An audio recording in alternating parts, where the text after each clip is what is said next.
मधुबन के माली तुम्हें याद करती, ये बगिया तुम्हारी मेरे ब्रह्मा बाबा। मधुबन के माली तुम्हें याद करती, ये बगिया तुम्हारी महका रहे हैं जग के चमन को।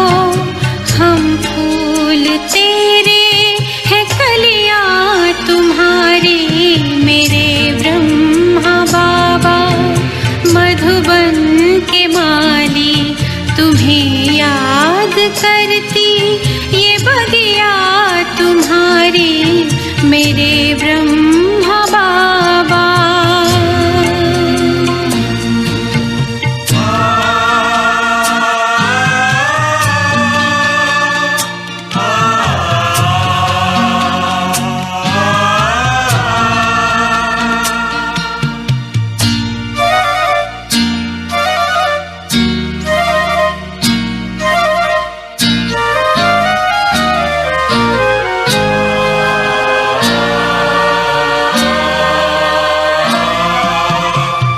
शांति स्तंभ है तेरी निशानी, कुर्बानी की कह रहा है कहानी।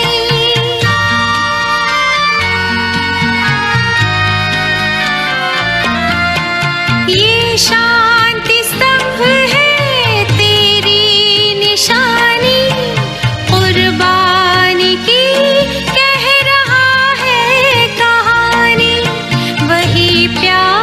उपकार को सोच करके सजल हो गई बाबा खिया हमारी मेरे ब्रह्मा बाबा। मधुबन के माली तुम्हें याद करती, ये बगिया तुम्हारी मेरे ब्रह्मा बाबा।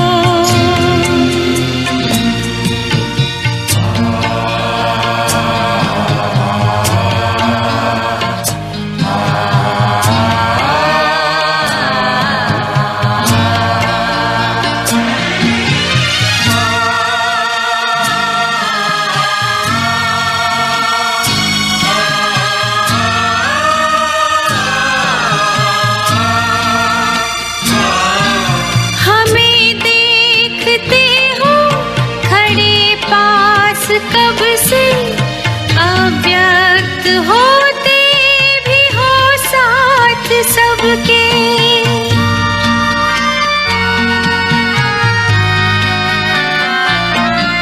हमें देखते हो खड़े पास कब से, अव्यक्त होते भी हो साथ सबके।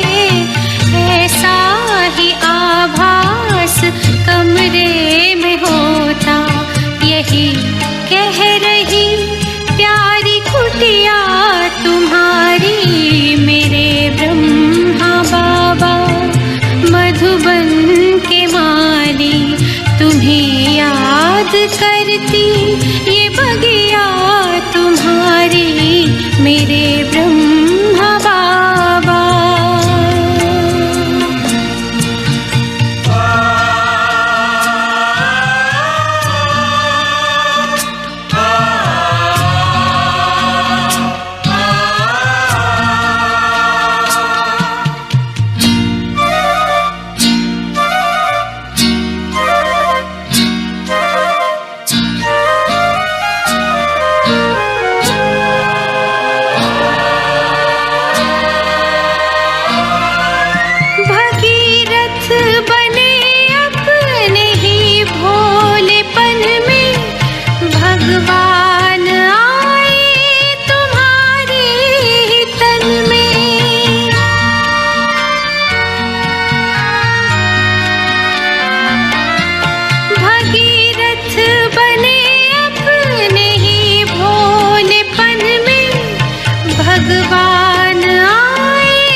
करती है पावन नदियाँ तुम्हारी मेरे ब्रह्मा बाबा।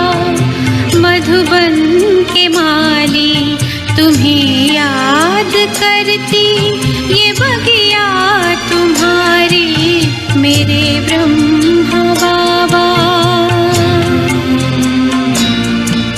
मेरे ब्रह्मा बाबा, मेरे ब्रह्मा बाबा।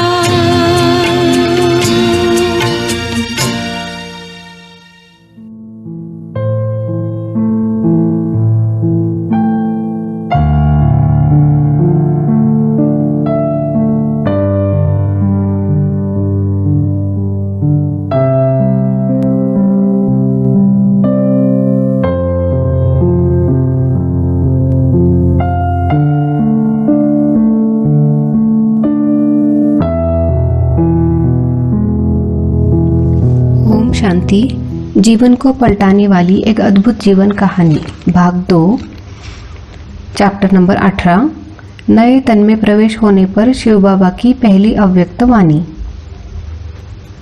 21 जनवरी को जब सभी ब्रह्मावत्स नहा धोकर तैयार होकर छोटे हॉल में शिव बाबा के आगमन की प्रतीक्षा करने लगे, उन्हें यह उत्सुकता थी कि अव्यक्त लोक से ब्रह्मा कुमारी गुलजार के तन में आज जो महावाक्य उच्चारण होंगे वे इस ईश्वरीय विश्वविद्यालय के संचालन तथा प्रशासन कार्य को नई दिशा देने वाले होने के कारण बहुत ही ध्यान से सुनने योग्य होंगे। मन में जिन बातों को स्पष्ट रूप से जानने की अभिलाषा है उस पे भी तो बाबा प्रकाश डालेंगे। इस प्रकार उनके मन में कौतूहल था, जिज्ञासा थी और सुनने की ओर पूरा ध्यान था। शाम को पूरा हॉल भरकर बहन भाई बैठे थे। निश्चित समय पर ब्रह्मा कुमारी हृदय मोहिनी जी, जिन्हें बाबा गुलजार नाम से पुकारते थे, उन्होंने स्थान ग्रहण किया। सभी योगाभ्यास के पुरुषार्थ में लग गए। कुछ समय के बाद शिव बाबा उनके तन में पधारे और उन्होंने हल्की धीमी आवाज में महावाक्य शुरू किए। सभी ने एक चित्त होकर पहली अव्यक्त वाणी सुनी। बाबा बोले, सभी अव्यक्त मूर्त होकर बैठे हैं। व्यक्त रूप से रहते अव्यक्त स्थिति में रहना है। जब अव्यक्त स्थिति में स्थित हो जाओगे तब उस स्थिति में कोई उलझन नहीं होगी। अव्यक्त और व्यक्त दोनों स्थितियां संगम युग में आप वत्सों की ही है। वर्तमान समय के सभी पार्ट इस सृष्टि ड्रामा के अनुसार आप सभी को और भी शीघ्र अव्यक्त बनाने के साधन है। डगमग होने की जरूरत नहीं। शुरू में यज्ञ की स्थापना भी अनायास ही हुई थी। जब आप शुरू में यज्ञ की स्थापना में आए थे तो आप सभी से निश्चय पत्र लिखवाते थे कि अगर ब्रह्मा भी चला जाए तब भी हमारा निश्चय अटल और अवस्था अडोल रहेगी। क्या आपको ये निश्चय पत्र याद है? निश्चय उसको कहा जाता है जिसमें किसी भी प्रकार का किसी भी स्थिति में किसी भी विघ्न के समय संशय नहीं आता। परिस्थितियां तो बदलती ही है और बदलती ही रहेगी। आप सभी निश्चयात्मक बुद्धि वाले वत्स आज के संगठन में बैठे हुए हैं। आपकी मातेश्वरी जो भी आप वत्सों को कहा करती थी कि निश्चय के जो भी आधार अब तक खड़े हैं वे सभी आधार निकलने ही है। उनके निकलने पर भी आपकी नींव मजबूत रहनी चाहिए। अगर नींव मजबूत नहीं तो आधार की आवश्यकता होगी। आधार कौन सा? बाबा का आधार और संगठन का आधार। परंतु दैवी परिवार के नियमों का आधार नहीं छोड़ना है। न ही परीक्षा के समय किन्हीं बातों के कारण निश्चय टूटना चाहिए। पहला पॉइंट है निश्चयात्मक वत्स की अवस्था और बाबा द्वारा दी हुई पेशगी सावधानी। निश्चय अटूट होता है, उसे तोड़ने से भी वह टूटता नहीं है। निश्चय बुद्धि वत्स गले के हार होते हैं। निश्चय की नींव मजबूत होनी चाहिए। बातें तो सभी बोलते हैं, समय पर उन बातों का याद आना ही तीव्र पुरुषार्थ है। याद करो, ब्रह्मा बाबा क्या कहते थे? आप वत्सों को मजबूत बनाने के लिए ब्रह्मा बाबा कहते थे, बाप दादा यानी कि परम पिता शिव और प्रजापिता ब्रह्मा बच्चों को इतना ज्ञान श्रृंगार करते हैं, तो भी बच्चे इतना श्रृंगारधारी माना ज्ञान की धारणा वाले होने के बावजूद वो श्रृंगारधारी नहीं बनते। तो एक दिन ऐसा आएगा कि वे बाप दादा द्वारा किए ज्ञान श्रृंगार को याद करेंगे। तो अभी वही समय है। पहले तो साधारण तन को देख खुद वह निरंकारी और नम्र चित्त स्वभाव से कई बच्चों को यह सुनाते थे कि मैं भी अभी संपूर्ण नहीं बना हूँ, मैं भी अभी निरंतर देही अभिमानी नहीं बना हूँ। ऐसे ब्रह्मा बाबा नए वत्सों को आए हुए बच्चों को कहते थे। आप वत्सों में से जिनको इन 3-4 मास में उनसे मिलने का सौभाग्य मिला होगा, उन्हें अनुभव हुआ होगा कि यह ब्रह्मा अब साकारी नहीं लेकिन अव्यक्त और सूक्ष्मधारी रूपधारी है। ब्रह्मा बाबा ने अब बच्चों की छोटी छोटी बातें जो पहले सुनते थे वो भी सुनना कम कर दिया था, क्योंकि वो निरंतर याद में अव्यक्त स्थिति में रहते थे। यही याद की निशानी है। अव्यक्त स्थिति में जो होंगे उन्होंने उस अव्यक्त मूर्त को जाना और पहचाना होगा। जो स्वयं अव्यक्त अवस्था में नहीं रहते थे, उन्होंने उस अमूल्य रत्न को पूरी तरह से नहीं पहचाना। अभी भी स्थापना का कार्य ब्रह्मा का है और आप बच्चों को पालना ब्रह्मा द्वारा ही होगी। स्थापना के अंत तक ब्रह्मा का ही पाठ है। दूसरा पॉइंट, अब पढ़ाई कैसे होगी? अभी आप सभी बच्चे सोचते होंगे कि ब्रह्मा द्वारा पढ़ाई कैसे होगी। कैसे और क्यों का प्रश्न नहीं उठना चाहिए। जब अविनाशी पढ़ाई है तो फिर यह प्रश्नों की हलचल क्यों? फिर भी उसी हलचल को शांत करने के लिए समझा रहे हैं। आपकी जो क्लास है वो वैसे ही चलेगी। जो ब्रह्मा का तन मुकर्रर हुआ है, मुरली तो उसी तन द्वारा दिए ज्ञान का नाम है। जो संदेशियों द्वारा थोड़े समय के लिए बाबा जो सर्विस कराते हैं उसे मुरली नहीं कहा जाता है। इसीलिए आपको मुरलियाँ रिवाइज करनी है। मुख्य सेवा केंद्र से पोस्ट से वो समय पर आपको मिलती रहेगी।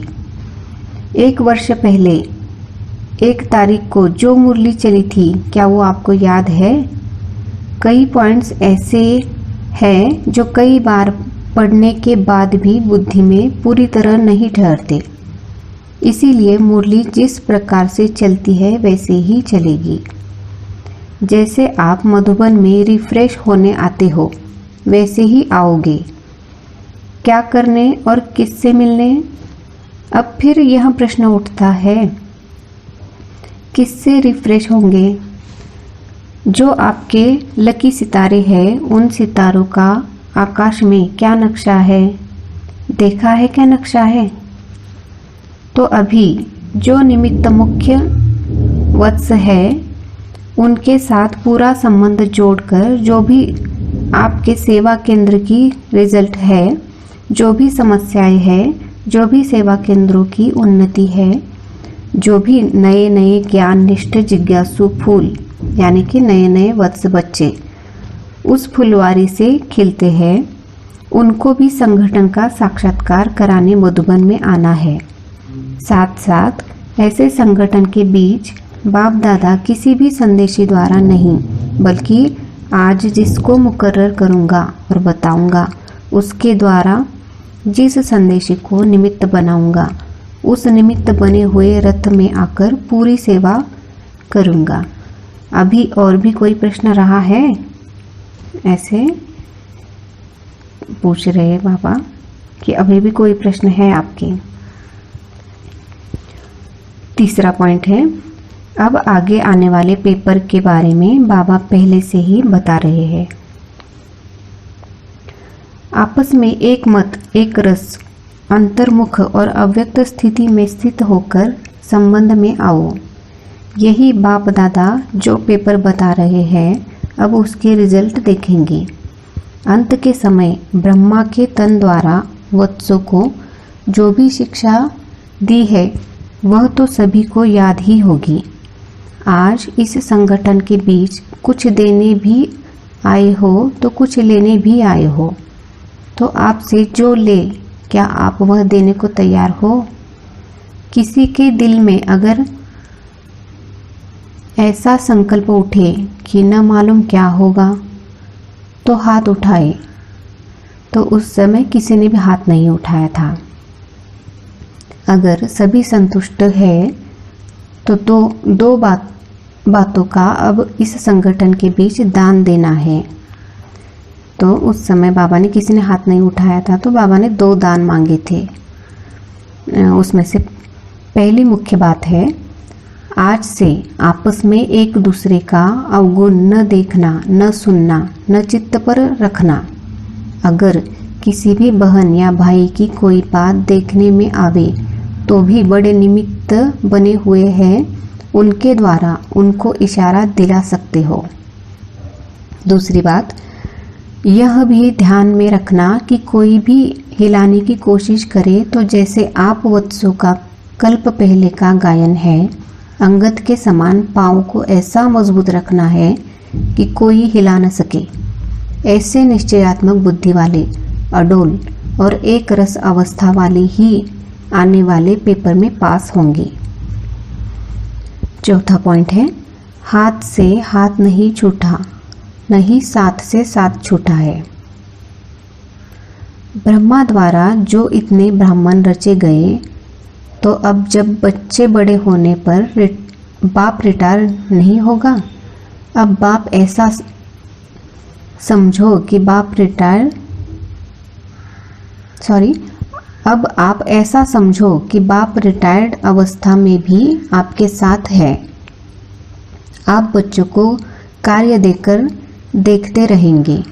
शरीर छूटा परंतु हाथ और साथ नहीं छूटा। बुद्धि का साथ हाथ नहीं छूटा है, वह तो अविनाशी कायम रहेगा। एक तो यह कि डगमग अवस्था का दान देना है और दूसरा अवगुण दृष्टि का दान देना है।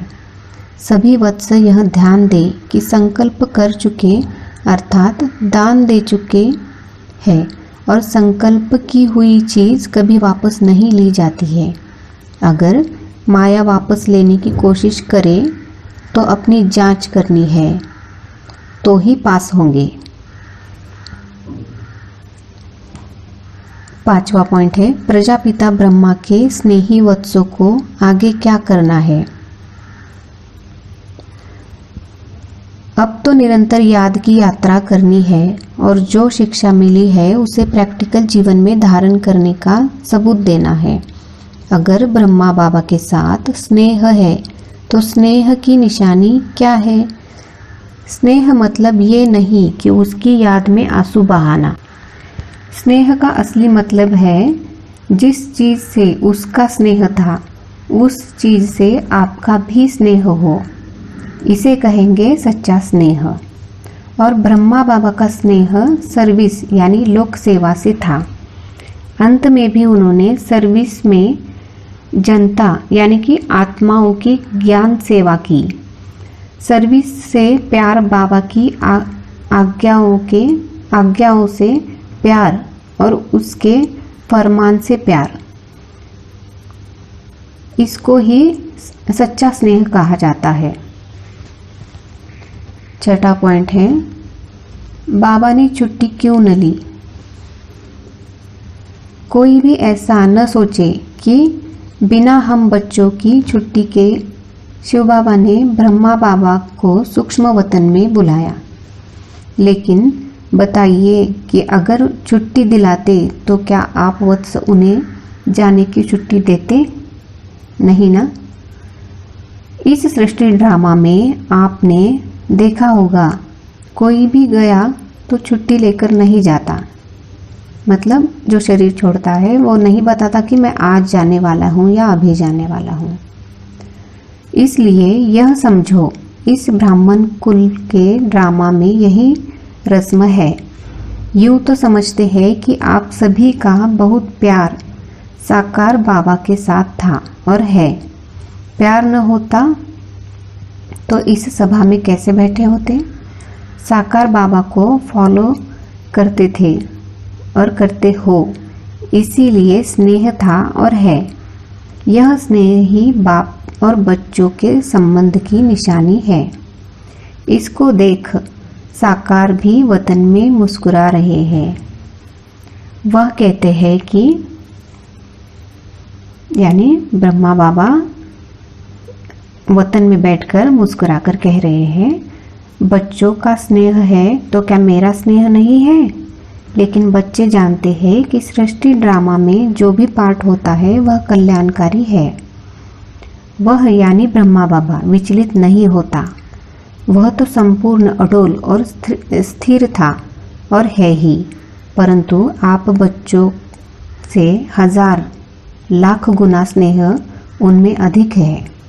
लेकिन उस स्नेह का अब आप बच्चों को सबूत देना है।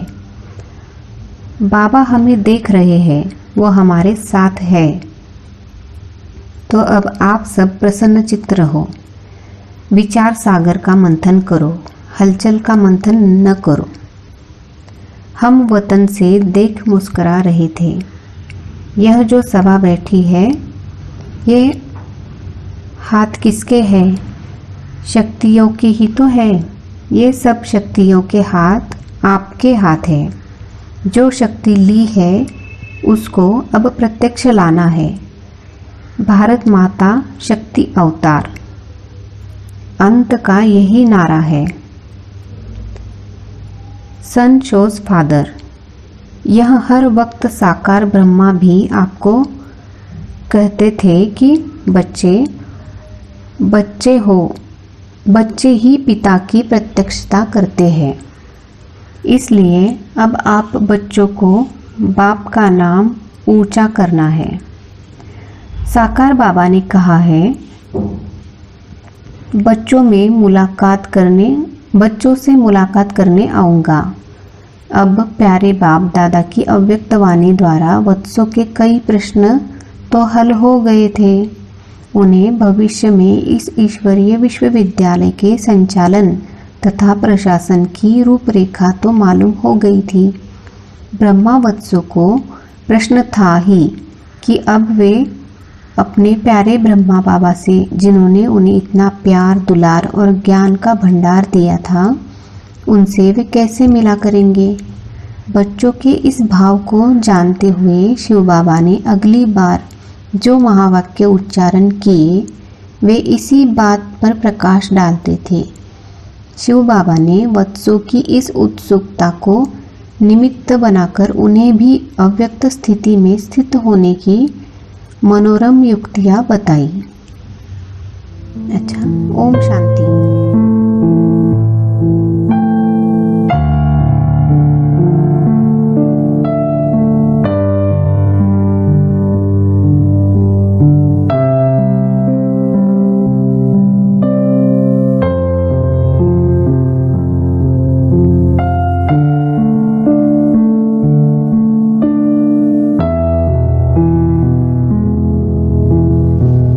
शांति।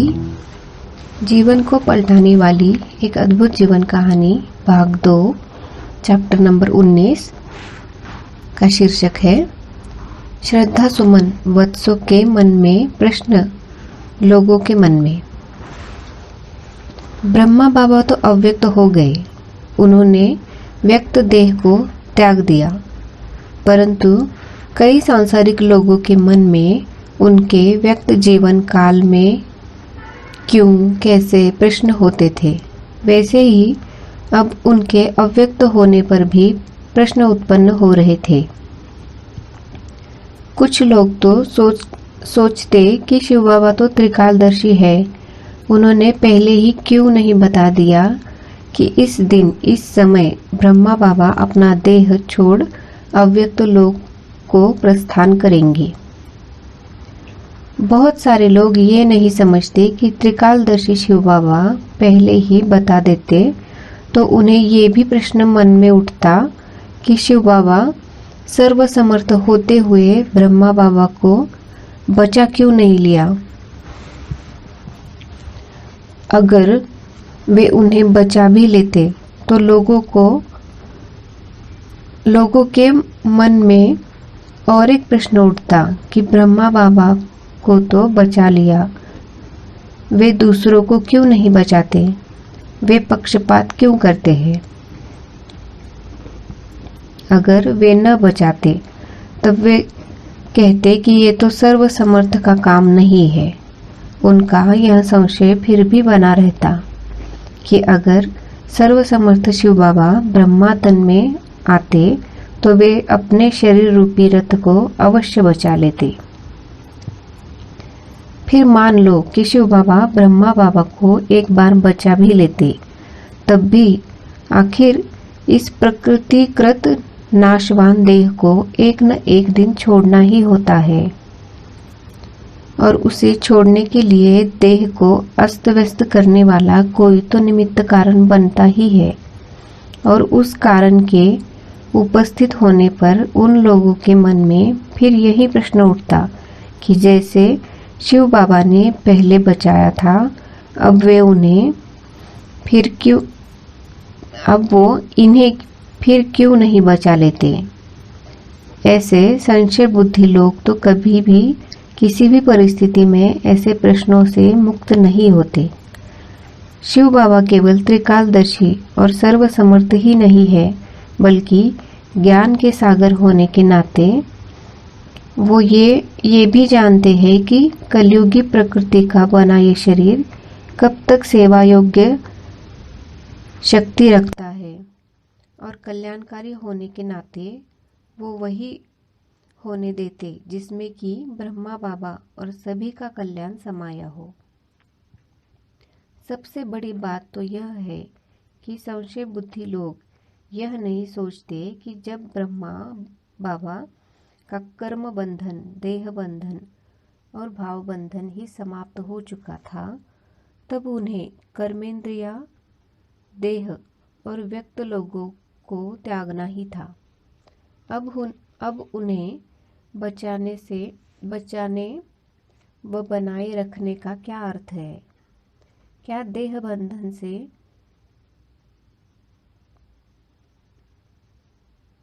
छुड़ाने वाले शिव बाबा उनके देह के बंधन को बनाए रखते।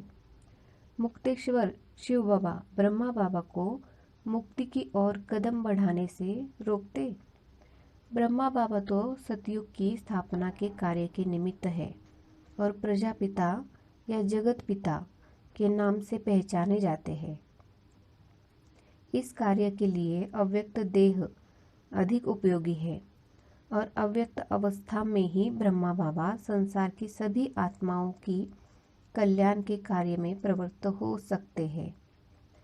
तब क्या शिव बाबा इस श्रेष्ठ कार्य को उन्हें न करने देते। ब्रह्मा बाबा जब तक त्याग, लोक सेवा द्वारा और कर्म भोग द्वारा सब ऋणों से मुक्त हो जाए तथा महादानी एवं वरदानी बनते हुए वे विश्व कल्याणी के स्तर तक पहुंच चुके थे, तब तो उन्हें आध्यात्मिकता की सीढ़ी पर अगला कदम लेना ही था।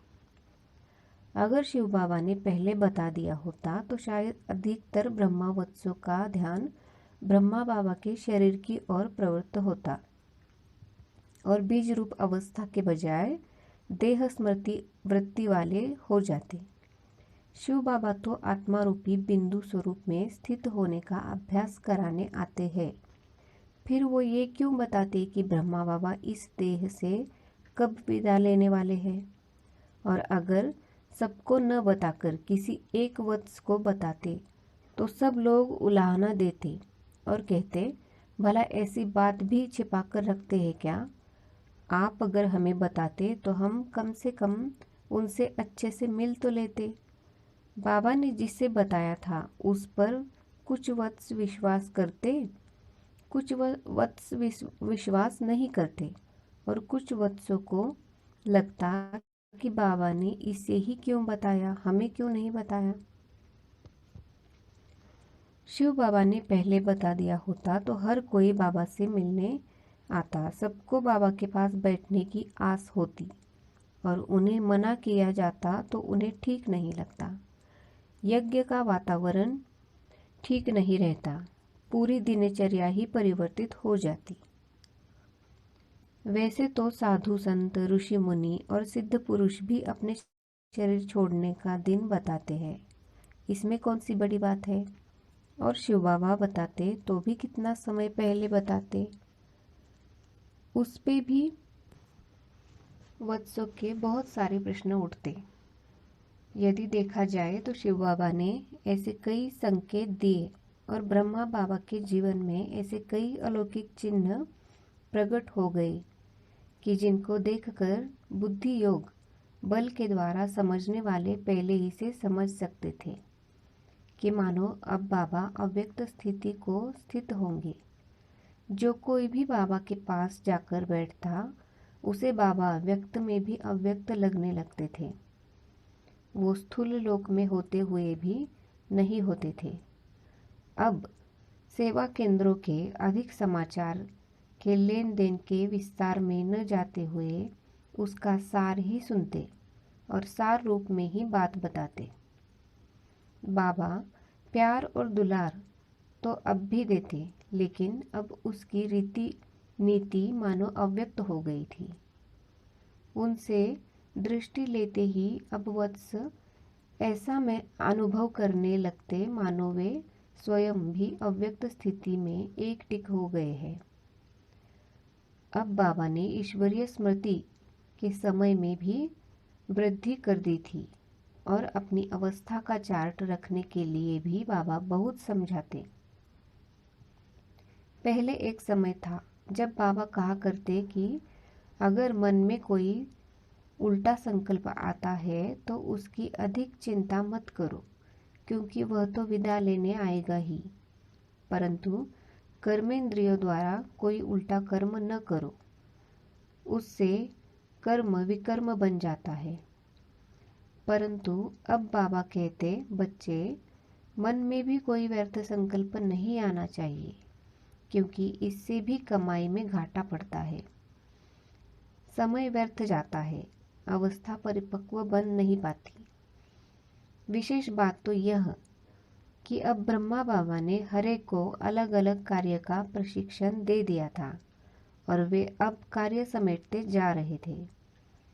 उनके जीवन से अब ऐसे ऐसे चिन्ह झलकते थे जिससे ऐसा लगता था कि वे अब अव्यक्त मंजिल के बहुत पास पहुंच गए हैं। इस विराट विश्व नाटक की अनादि निश्चित भावी के अनुसार ब्रह्मा बाबा तो अव्यक्त हो गए। सांसारिक लोगों के मन में चाहे जो भी प्रश्न उठे हो, योग युक्त ब्रह्मावत्स तो इसी निश्चय में टिके हुए थे कि अब जबकि हमारा हाथ शिव बाबा के हाथ में है, हर परिस्थिति में हमारा कल्याण ही है। जैसे मनुष्य कृत नाटकों में हरेक दृश्य अनायास ही होता है, दर्शकों को उसका पहले से ही पता नहीं होता, वैसे ही इस मनुष्य सृष्टि नाटक में भी हरेक दृश्य अनायास ही होता है। तभी तो इसमें नाटक के जैसी उत्सुकता बनी रहती है। परंतु कुछ भी हो, विश्व नाटक में यह अद्वितीय वृत्तांत था। इसकी तुलना अन्य किसी देहधारी के देह त्याग के वृत्तांत से नहीं की जा सकती। ये कोई शोक प्रकट करने वाली बात नहीं थी, क्योंकि ये तो ब्रह्मा बाबा के उच्च स्थिति की प्राप्ति का शुभ अवसर था। ब्रह्मावत्सों के लिए और संसार की तीव्रतर आध्यात्मिक उन्नति के कार्य के लिए अव्यक्त हुए थे। इसीलिए ब्रह्मावत्सों के लिए भी वह कल्याण ही का अवसर था। न यह खुशी का अवसर था, न गम का। बाबा ने तो पहले ही से यह शिक्षा अच्छी तरह दी हुई थी कि किसी के भी शरीर छोड़ने पर रोना नहीं है, और सभी को शांति देने वाले इस धर्म पिता के लिए तो शांति प्रार्थना की आवश्यकता ही नहीं थी।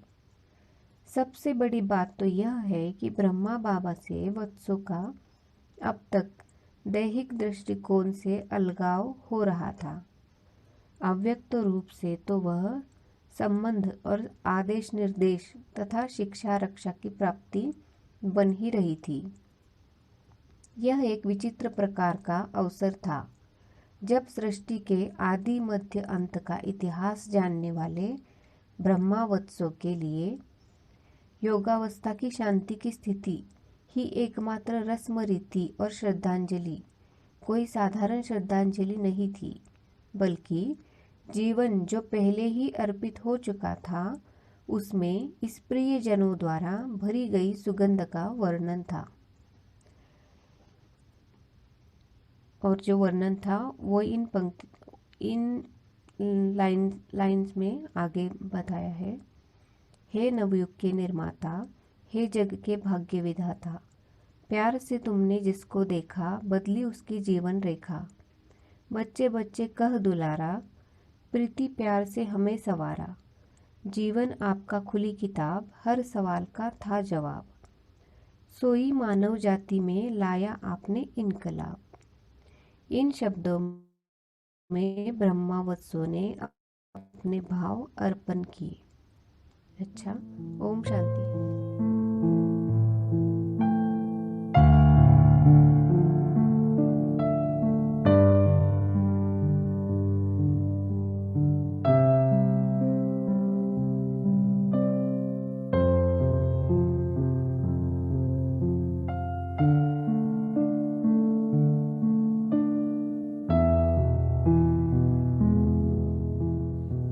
ओम शांति। आज हम ब्रह्मा बाबा की जीवन कहानी भाग 2 में से 20वां पाठ का अध्ययन करेंगे। पाठ का नाम है अव्यक्त लोक तथा अव्यक्त स्थिति का अनुभव। इस पाठ में अव्यक्त लोक से साकार शिव बाबा द्वारा कुछ रहस्य स्पष्ट किए थे और कुछ शिव बाबा द्वारा कुछ शिक्षाएं भी दी गई थी। यज्ञवत्स अव्यक्त धाम का तथा अव्यक्त स्थिति का अनुभव करना चाहते थे। उनके मन में यह प्रश्न था, अव्यक्त लोक है तो कैसा है? शिव बाबा की अव्यक्त वाणी द्वारा प्रश्नों का समाधान मिल गया। वो अव्यक्त वाणी में शिव बाबा जो बोले वो मैं आपको पढ़कर सुनाती हूँ। सभी वत्सों के मन में यह आशा दिखाई दे रही है। वो कौन सी? कई बच्चों ने संदेश भेजा है कि अब हमें भी अव्यक्त लोक का अनुभव कराओ।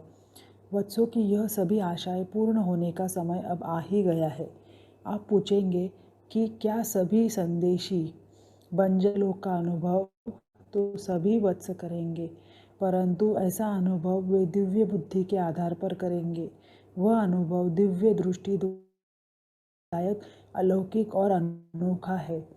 इसलिए जो भी वत्स चाहते हैं कि अव्यक्त ब्रह्मा बाबा से मुलाकात करें, उनके लिए तरीका यह है कि वे अमृत वेला याद में बैठे, अव्यक्त स्थिति में स्थित होकर रूह रूहान करो।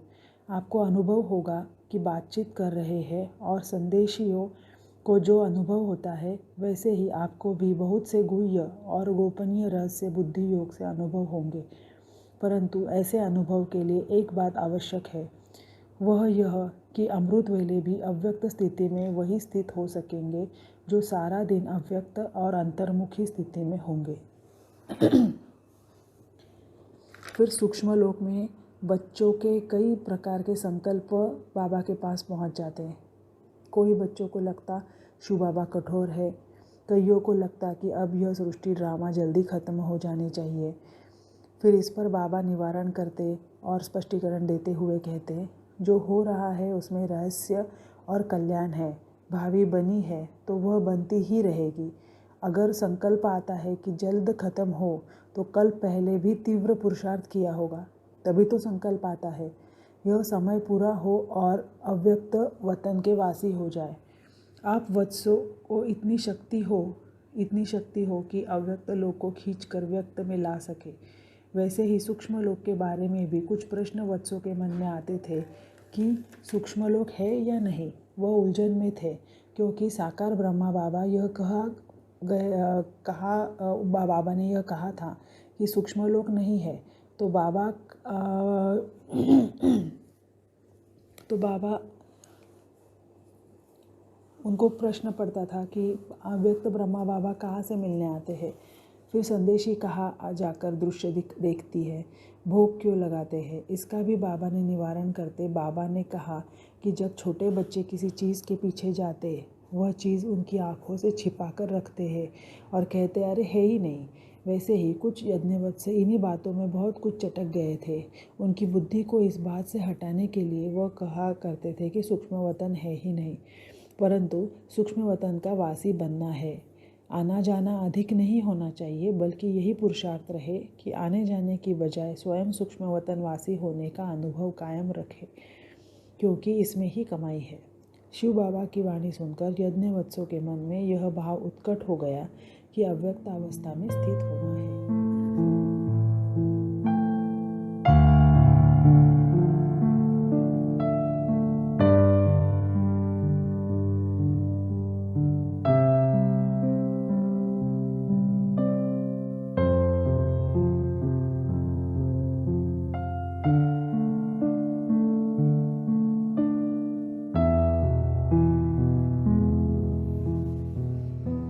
ओम शांति।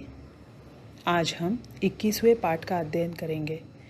पाठ का नाम है अव्यक्त ब्रह्मा बाबा की साकार माध्यम द्वारा वत्सों से मुलाकात और उनके प्रति महावाक्य।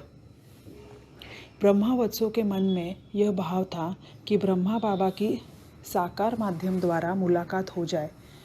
ब्रह्मा बाबा और शिव बाबा का भी यही संकल्प होगा, इसलिए ब्रह्मा बाबा ने ब्रह्म कुमारी गुलजार दीदी के माध्यम से वत्सों से मुलाकात की। आज के पाठ में ब्रह्मा बाबा के महावाक्य है। वह महावाक्य मैं पढ़ती हूँ। बाबा ने कहा, आज मैं आप सभी बच्चों से अव्यक्त रूप से मिलने आया हूँ। मेरे जो बच्चे अव्यक्त रूप में स्थित होंगे वही इसको समझ सकेंगे। आप सभी वत्स अव्यक्त रूप में स्थित हो। किसको देख रहे हो? व्यक्त रूप में देख रहे हो या अव्यक्त रूप में? आप अव्यक्त हो या व्यक्त? अगर आप व्यक्त रूप में देखोगे तो आप ब्रह्मा बाबा को नहीं देख सकेंगे। आज अव्यक्त वतन से मुलाकात करने आया हूँ। अव्यक्त वतन में आवाज़ नहीं, परंतु यहाँ आवाज़ में आया हूँ। आप सभी बच्चों के अंदर कौन सा संकल्प चल रहा है? अभी यह अव्यक्त मुलाकात है। कल पहले की तरह बच्चों से रूह रूहान चल रही है।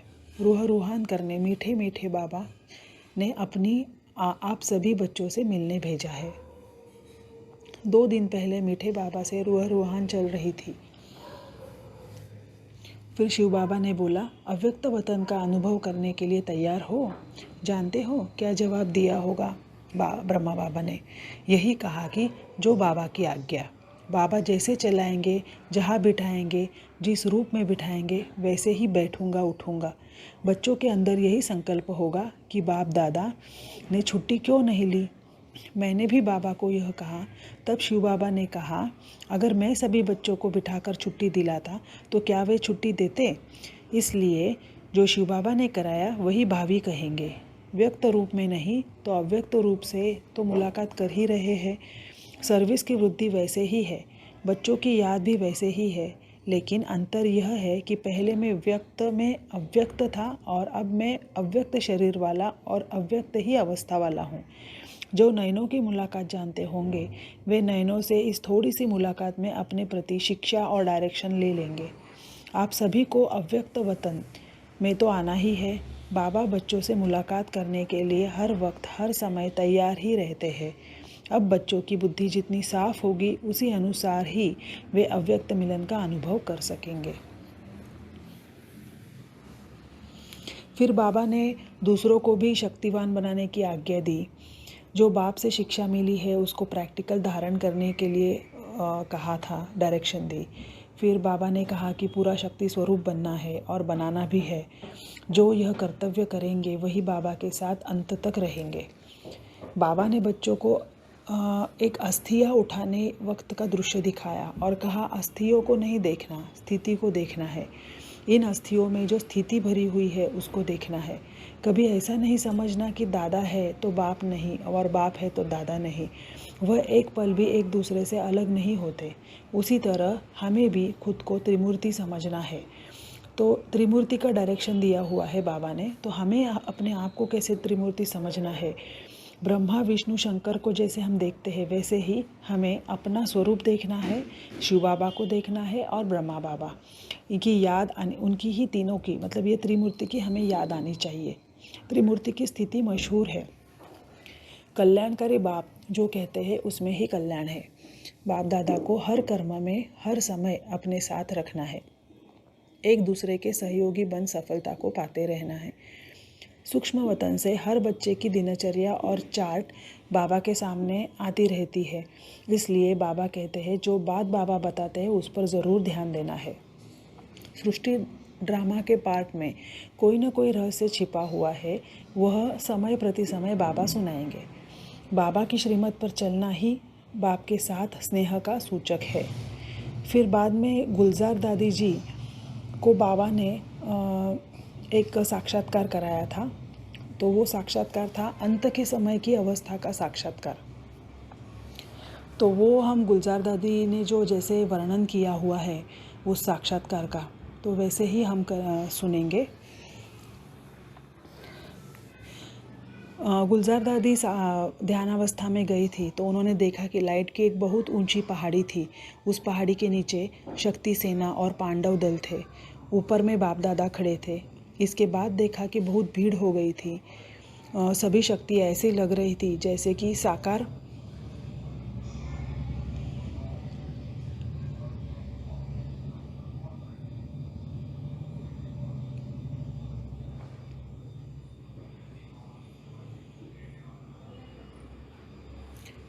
सभी शक्ति ऐसी लग रही थी जैसे कि साकारी नहीं बल्कि मंदिर की साक्षात्कार मूर्तियाँ खड़ी हैं। सभी लोग ऊपर देखने की कोशिश कर रहे थे परंतु वे ऊपर तक देख न सके। सभी बहुत तरस रहे थे। फिर आकाशवाणी की तरह एक आवाज़ आई कि शक्ति और पांडवों द्वारा ही कल्याण होना है। फिर तो आवाज़ सुनने के लिए सभी तरस रहे थे कि यह किसकी आवाज़ है। उस समय पांडव और शक्तियों के चेहरे पर बिल्कुल ही रहम दिल का गुण देखने में आ रहा था। उसके बाद फिर क्या हुआ कि कई लोगों को शक्ति और पांडवों से अव्यक्त ब्रह्मा का साक्षात्कार और शिव बाबा का साक्षात्कार होने लगा। फिर वह दृश्य देखने जैसा था।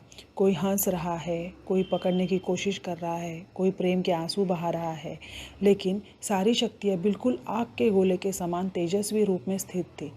इस पर बाबा ने सुनाया कि अंत समय तुम्हारा यह अव्यक्त शरीर भी बिल्कुल स्थिर हो जाएगा।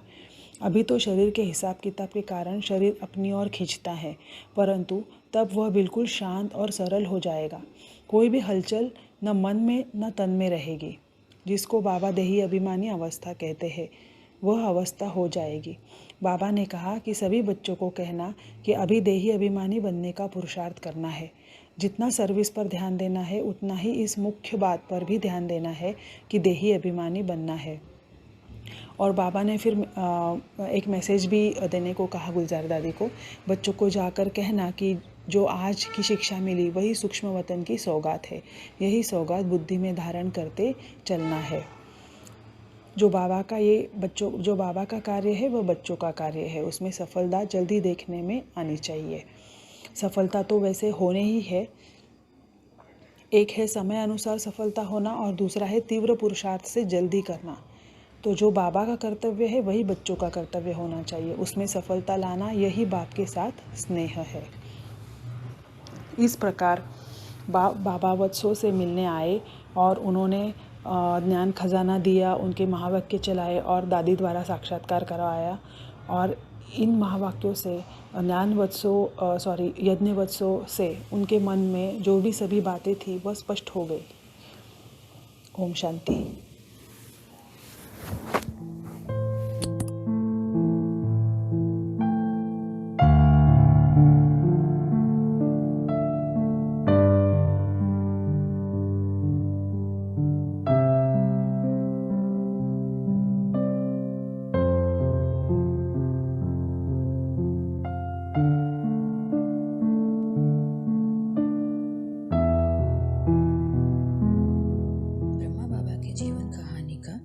दूसरा पार्ट से चैप्टर 22। परमपिता परमात्मा शिव द्वारा 25 जनवरी को उच्चारे हुए महावाक्य।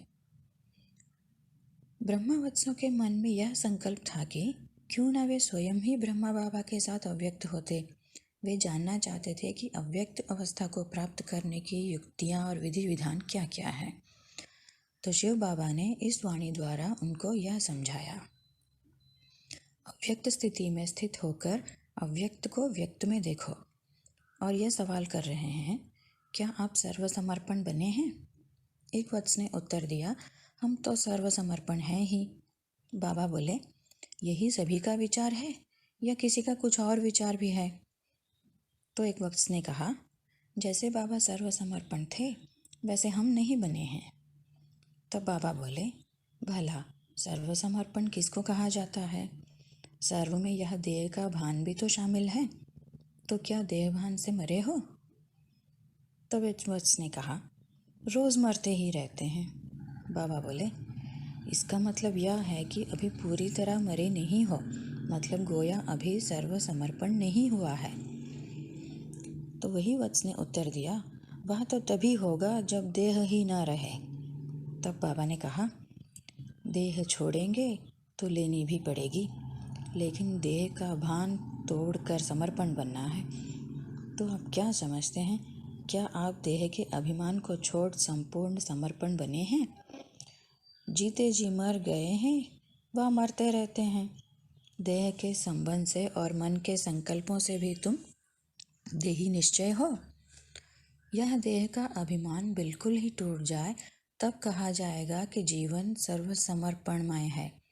जो सर्वत्यागी सर्वसमर्पण जीवन वाला होगा उसकी ही अवस्था संपूर्ण मानी जाएगी, और जब संपूर्ण बन जाएंगे तभी वो बाबा के साथ शरीर से नहीं आत्मा से बाबा के साथ जा पाएंगे। बाबा फिर से पूछ रहे, आपने तो शुरू में संकल्प किया था कि बाबा के साथ जाएंगे, ऐसा क्यों नहीं किया? और बाबा बोले, एक संग तोड़ एक संग जोड़ने का यह चिन्ह था। मतलब देहबान को तोड़कर मन से बाबा के साथ जुड़ने का संकल्प किया था ना। यह अंत समय की अवस्था की निशानी है। परंतु जबकि आपने कहा था तो क्यों नहीं शरीर छोड़ा? जब तक अपने शरीर के साथ हिसाब किताब है तब तक यह शरीर छूट नहीं सकता, योग से या भोग से भी। हिसाब किताब रहा हुआ है तो यह शरीर रहेगा ही, यह छूट नहीं सकता। बाबा फिर से सवाल कर रहे हैं कि समर्पण किसे कहा जाता है? समर्पण तो निरंतर ईश्वरीय स्मृति में रहे, एक भी श्वास में स्मृति का ना रहे, हर श्वास में स्मृति रहे। जो ऐसे होंगे उनकी निशानी क्या होगी? उनकी निशानी होगी हर्षित मुखता और सहनशीलता। जो जितना सहनशील होगा उसमें उतनी शक्ति बढ़ेगी। उसके चेहरे पर निर्बलता नहीं होगी। कभी कभी ऐसे भी मुंह से निकलता है कि कैसे करें, क्या होगा या क्यों हो रहा है। ऐसे सारे सवाल निर्बलता की निशानियां होंगी। जब मन में निर्बलता आती है तब यह बात मुख पर भी आती है। यह ध्यान में रहे कि मन में निर्बलता नहीं आनी चाहिए। और आगे बाबा मन मनाभव का गुह्य अर्थ बता रहे हैं। इसका अर्थ है, मन मेरे में लगाओ, मन मुझ में लगाओ। अगर विस्तार में जाए तो विराट सृष्टि ड्रामा सेकंड बाय सेकंड जिस रीति से और जैसे चलता है उसी को देखते हुए मन की स्थिति ऐसी ही निश्चय और साक्षीपन की पटरी पर सीधी चलती रहे, जरा भी हिले नहीं, तब उस स्थिति को मन मनाभव का स्थिति में रहना कहेंगे। तो क्या आप संकल्प से और वाणी से ऐसी अवस्था में आए हो? उस पटरी पर चलते रहे हो या कभी कभी रुक जाते हो? मुख कभी हिल जाता है? क्या मन की स्थिति हिलती है? अगर हिली तो क्या उस पर काबू करते हो? मन की स्थिति को ऐसे हिलने पर भी दाग लग जाता है। अच्छा, कुछ बच्चे तो वाणी तक तो आए हैं मगर मुख से थोड़ा कम है अभी, परंतु अभी तक पूरी तरह प्रैक्टिकल रीति से इस स्थिति में नहीं आए हो। और आगे है अव्यक्त और अंतर्मुख स्थिति के लिए शिक्षा। जैसे अब समय नज़दीक है तो समय के अनुसार अंतर्मुखता की अवस्था अर्थात वाणी से परे अंतर्मुख होकर अव्यक्त स्थिति में टिककर कर्म करने की जो अवस्था दिखाई देनी चाहिए वह कुछ अभी कम है। अवस्था ऐसी होनी चाहिए कि कर्म करते भी और कर्मातीत स्थिति मतलब अव्यक्त स्थिति भी बनी रहे। यह दोनों ही इकट्ठा समान रूप में है, मगर अभी इस बात की कुछ कमी है। अब साकार तो अव्यक्त स्थिति में स्थित हैं, परंतु आप वत्स भी अव्यक्त स्थिति में स्थित होंगे तो व्यक्त मुलाकात का अनुभव कर पाएंगे। मैंने ध्यान खिंचवाया है वह है अमृत वेले उठना। अमृत वेले का वायुमंडल ही ऐसा अच्छा होता है।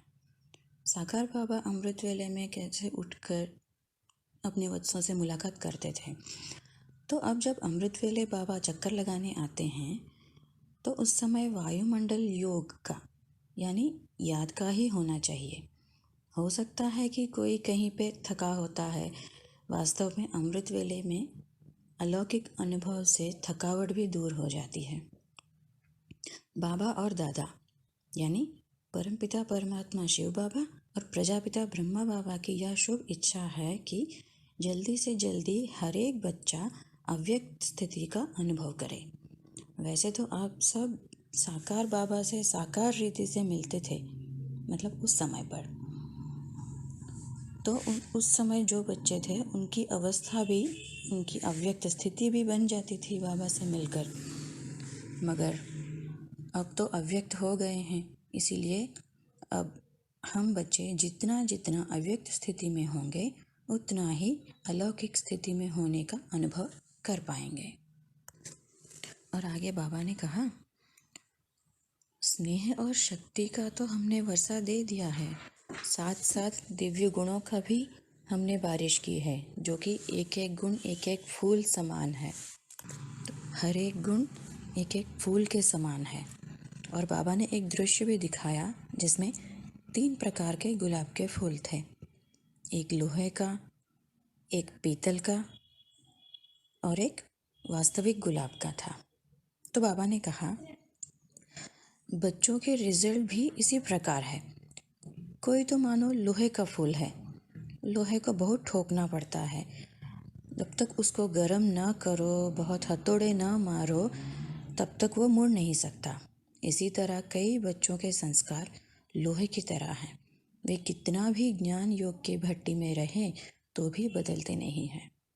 और दूसरा, हल्के पीतल के फूल के समान, मतलब जो मोड़ने से मतलब मेहनत करने से कुछ बदलते हैं। और तीसरा है वास्तविक गुलाब। वह वही बच्चे हैं जिन्होंने अपने को गुलाब के समान बनाने में कोई मेहनत नहीं ली है। अच्छा, ओम शांति।